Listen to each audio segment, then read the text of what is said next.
Good morning. Crash course for English में हम first unit test देखेंगे। आपका फर्स्ट यूनिट टेस्ट 25 मार्क्स का होता है, जो जनरली इस तरह से सेट किया जाता है कि एक प्रोज यानी एक पैसेज, एक पोएट्री और एक राइटिंग स्किल का क्वेश्चन, जो कि पैसेज 12 मार्क्स के लिए या समटाइम्स 13 मार्क्स के लिए, फिर पोएम 8 मार्क्स के लिए, समटाइम्स 10 मार्क्स के लिए, और एक राइटिंग स्किल का क्वेश्चन 3 या 4 मार्क्स के लिए। अकॉर्डिंगली जिस तरह से पैसेज और पोएम कितने मार्क्स के लिए पूछा गया है, इस तरह से ये पेपर सेट किया जाता है। लेकिन ऐसा कोई कंपल्शन नहीं है कि पेपर इसी तरह से सेट किया जाए। टीचर्स स्टूडेंट के लेवल से या फिर उस स्टूडेंट को किस तरह से प्रिपेयर करवाना है, अकॉर्डिंगली सेट कर सकते हैं। 25 मार्क्स का पेपर होता है, ये इंपॉर्टेंट है बस उसमें। मैंने ये जो पेपर सेट किया है इस तरह से किया है कि आपके बोर्ड एग्ज़ाम के लिए एक पार्ट प्रिपेयर हो जाए आपका। और इसमें मैंने 3 यूनिट कवर किए हैं। ये क्वेश्चन इस तरह से सेट किए हैं कि आपके तीनों यूनिट का एक रिव्यू हो जाए, तीनों यूनिट आपको पूरे क्लियर हो जाए कि उसमें क्या दिया है क्या, और उससे रिलेटेड किसी भी तरह के क्वेश्चंस आए, चाहे इंटरप्रिटेशन हो, चाहे कॉम्प्लेक्स फैक्चुअल हो, किसी भी तरह के क्वेश्चंस आए तो आपको पता रहे कि पैसेज में क्या लिखा है, तो आप उसको आसानी से सॉल्व कर सके। दूसरी इम्पोर्टेंट बात कि ये जो ट्रू एंड फॉल्स के क्वेश्चंस मैंने इस टेस्ट में लिए हैं, तो कभी भी बोर्ड का जो प्रोज सेक्शन होता है, सीन पैसेज और अनसीन पैसेज दोनों के लिए ही फर्स्ट क्वेश्चन हमेशा ही ट्रू और फॉल्स, या फिर arrange the jumbled order sentences, ये दो में से ही कोई एक क्वेश्चन आता है। तो वैसे भी आपको ट्रू फॉल्स पूरे अच्छे से प्रिपेयर करना है। जो आपके पूरे सारे यूनिट्स है, 8 यूनिट्स है, उसके सारे ट्रू फॉल्स आपको अच्छे से प्रिपेयर करना ही है, ताकि कहीं से भी कोई किसी भी यूनिट से पैसेज आए आप वो अच्छे से कर सकें। तो देखते हैं क्वेश्चंस। क्वेश्चन 1 है, state whether the following statements are true और false, correct the false statements. देखिए, ट्रू एंड फॉल्स ऐसे क्वेश्चंस हैं जिसकी वजह से आपका पूरा कंसेप्ट क्लियर होता है। जब आप पूरा कंसेप्ट क्लियर होता है तो आप ट्रू एंड फॉल्स को अच्छे से सॉल्व कर सकते हैं। और जब आप ट्रू एंड फॉल्स की प्रैक्टिस करते हैं तो पूरा लेसन में आपको पता होता है कि उसमें क्या लिखा है, क्या मैसेज है, क्या रॉन्ग है, क्या राइट है। और उसके हिसाब से अगर आपकी वो तैयारी हो तो आप कॉम्प्लेक्स फैक्चुअल, इंटरप्रिटेशन वगैरह सारे ही क्वेश्चंस कर सकते हैं। और वैसे मैंने सभी लेसन्स की वीडियोस दी भी है, उसका एक्सप्लेनेशन, उसकी मीनिंग मैं लिंक आपको डिस्क्रिप्शन में दे दूँगी, आप वहाँ से एक बार उसे सुन लीजिए, तो आप सारे ही एक्सरसाइज अच्छे से सॉल्व कर पाएंगे। तो देखते हैं first question. The astrologer gave a correct prediction to the client about his past, that he was stepped thrown into a well and left for dead. ये आंसर ट्रू है। एस्ट्रोलॉजर ने उसके बारे में सही बताया था कि किसी ने उसे मारकर कुएं में फेंक दिया था, तो answer is true. Second one, when the astrologer came to know that the man whom he killed is alive, he felt that he was relieved of his guilt.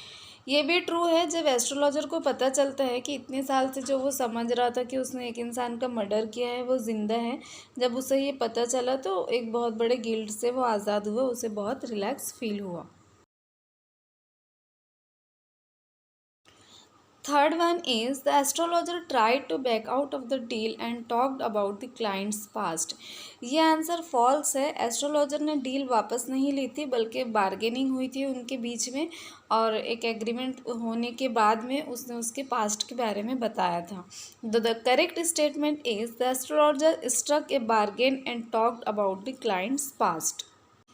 Fourth one, the astrologer rescued himself from Gurunayak's revenge. ये true है answer इसका।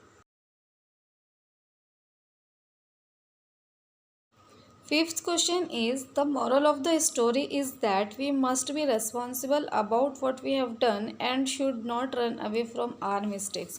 इस story से हमें यही moral मिलता है कि हमें हमारी गलतियों के लिए रिस्पॉन्सिबिलिटी लेना चाहिए और हमारी गलतियों से भागना नहीं चाहिए। So statement is correct, so answer should be true. Next one is, bitter problems in day to day life can be solve by sweet words.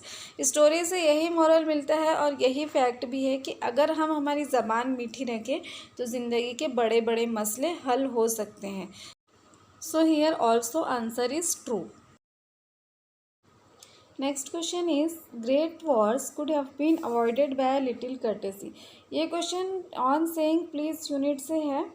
और हमें इस यूनिट से यही सीखने के लिए मिलता है और ऐसा ही होता है, फैक्ट भी यही है कि अगर हम थोड़ी से तहज़ीब अखलाक बता दें, हमारे मैनर्स अच्छे हों तो बड़ी बड़ी जंगें टाली जा सकती है। सो statement is correct and your answer should be true. Next one is words like please and thank you help us in making our passage through life uneasy।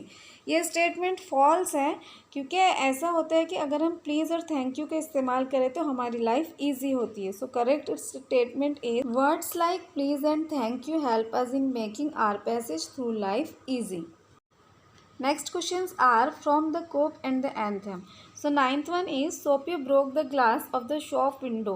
ये स्टेटमेंट करेक्ट है, so answer is true. Soapy ने ही shop window का glass तोड़ा था। 10th one is nobody heard the breaking of the window, many people heard the breaking of the window. So answer is false. Correct statement मैंने आपको बताया है। The policeman chased Soapy, answer ये इसका false है। Policeman did not chase Soapy. Next one Soapy did not run away from the police, ये statement correct है यानी answer is true. Question number 13 the restaurant Soapy entered was an ordinary one, true है ये बिल्कुल। Question 14 the policeman ate beef steak flapjacks donuts and pie, ये answer false है क्योंकि policeman ने नहीं बल्कि सोपी ने ये खाया था। तो so correct statement is Soapy ate beef steak flapjacks donuts and pie. Second question है write the summary of given paragraph. Summary किस तरह से लिखी जाती है इसकी मैंने एक डिटेल्ड वीडियो बनाई है, इसका मैं लिंक आपको यहाँ पर देती हूँ। आप वहाँ से देख के समरी लिखना समझ सकते हैं और इस क्वेश्चन को सॉल्व कर सकते हैं। ये जो पिंक कलर से टेक्स्ट दिया है इन 3 पैराग्राफ की आपको एक समरी लिखना है।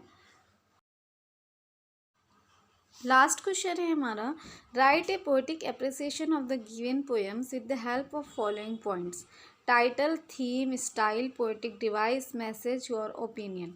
Song of the open road, Indian weavers. Poetic appreciation आपका 4 मार्क्स के लिए आता है, तो ये 2 पोएम 8 मार्क्स के लिए पोएटिक एप्रिसिएशन। पोएटिक एप्रिसिएशन किस तरह से लिखा जाता है इसकी भी मैंने एक डिटेल्ड वीडियो बनाई है और उसमें सभी पोएम के पोएटिक एप्रिसिएशंस भी लिखे हैं, तो आप वहाँ से देख के इसका आंसर सॉल्व कर सकते हैं। Have a good day.